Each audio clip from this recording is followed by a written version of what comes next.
Okay, so I am doing my presentation for the research paper in criminal justice 3310 over Pablo Escobar. And the reason why I chose this topic was because my friend, she had showed me this uh, series on Netflix called Narcos, um, and it just grabbed my attention simply because it had to do with drugs, and I was just very interested in it. And I had heard of Pablo Escobar, but I didn't really know exactly what he was about, like where he came from and how he made his money. But when I first watched the first episode of Narcos, I couldn't really get into it because it was in Spanish and it had subtitles.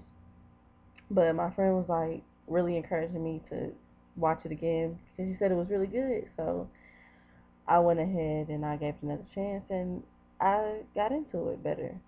Um, but another reason why I chose this topic is because we had a discussion. I think it was in week 6 about him, and it just made me like want to know more about him, and I feel like it would be an interesting topic to discuss. That because he really relates to organized crime. But the first thing I wanted to discuss, um, well, to start off my paper, is just his background and basically how Pablo became Pablo. Um, he was born in Rio Negro, a village that was not too far from Medellin. His family was extremely poor. His mom was a teacher and his dad was a peasant. But his criminal career began after he was forced to leave this university because he couldn't pay the fees. So him and his brother Roberto, they started stealing gravestones and reselling them, and then eventually they moved into excuse me, I'm sorry, into the street, looking for other scams and other crimes like stealing cigarettes and selling fake lottery tickets and stealing cars, just you know, crime after crime after crime. But by the time Pablo became 22, he was a millionaire because he was working for a smuggler named Alvaro. The thing that stood out most to me about Pablo was the fact that he didn't come from money. Like most drug dealers, they come from generations of drug dealers. Like their father and his father were drug dealers, so like they come from a line of money or whatnot. But the fact that Pablo really started from the bottom and finessed his way to becoming one of the world's most biggest drug dealers, that really popped out to me. And it's like the money never stopped coming for Pablo. He eventually became the head of the famous Medellin cartel, which is one of the biggest drug cartels in history. Um, it is said that they smuggled over 15 tons of cocaine in one day. And Pablo's brother Roberto said that they spent 2,500 every month just in rubber bands to keep the money. When I heard this, I was just like, wow, Pablo is really making money. Like I couldn't imagine having that much money. Like I wouldn't even know what to do with it all.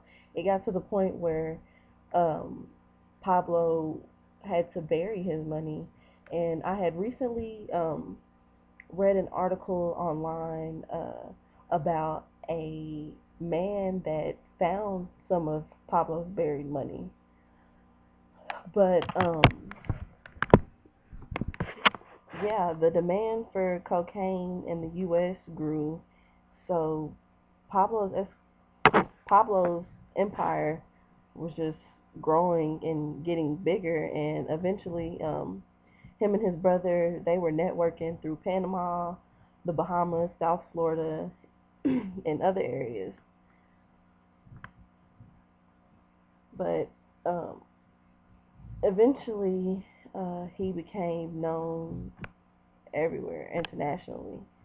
he was elected as a deputy representative in Colombia's Congress as part of the country's Liberal Party. Um, at this point, most of the cocaine was from Peru and Bolivia, and then was exported to Central and North America. Escobar and his cartel controlled over 80% of the global cocaine market, and just his personal wealth was estimated at US dollars around 25 billion. Like, he owned planes, helicopters, cars. He even had a mini zoo. Like, he was pretty big. But ever since Pablo was young, he knew that the police could be bribed, and that was his way of becoming even more powerful. He had this saying, plata o ploma, which meant money or bullets, and that statement there alone led to death of hundreds of policemen, civilians, anybody who came in contact with Pablo that he felt didn't sit right with him, he would just instantly kill them, no questions asked. But the villain reputation was kind of balanced out, I guess you could say. He had like a Robin Hood image.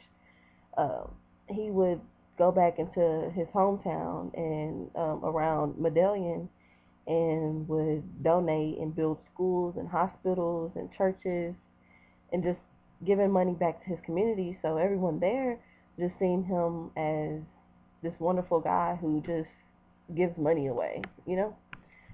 So, I mean, he was a bad guy, but at the same time, the money that he did get, he was using it in good ways too. So, I mean, I guess he's a good guy, so to say. But eventually, he was killed in 1993. This was after he was fleeing from the U.S. and the Colombian authorities. Like, he escaped out of jail. He was just all over the place, but they eventually caught up to him, and he was found in Medellin, and they shot and killed him. And yeah, that's basically the story behind Pablo. Um, any questions I think would arise about Pablo or about my research paper? Um, um,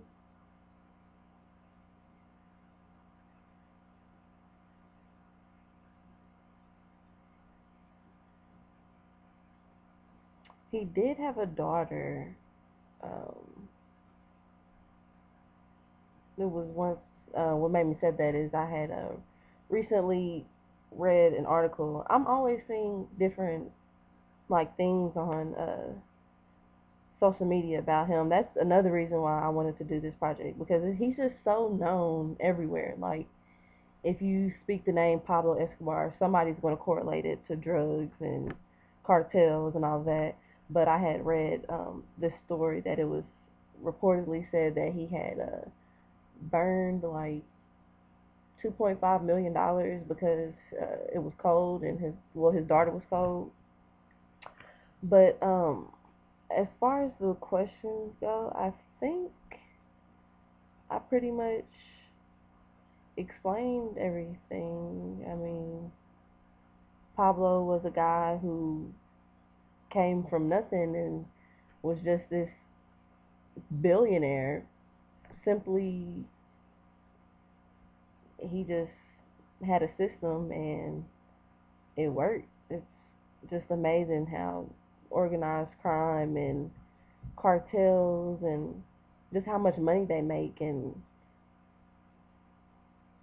it's really popular now, and I feel like it's growing and getting bigger, and I really don't know how it can be stopped or controlled. I think money is power, and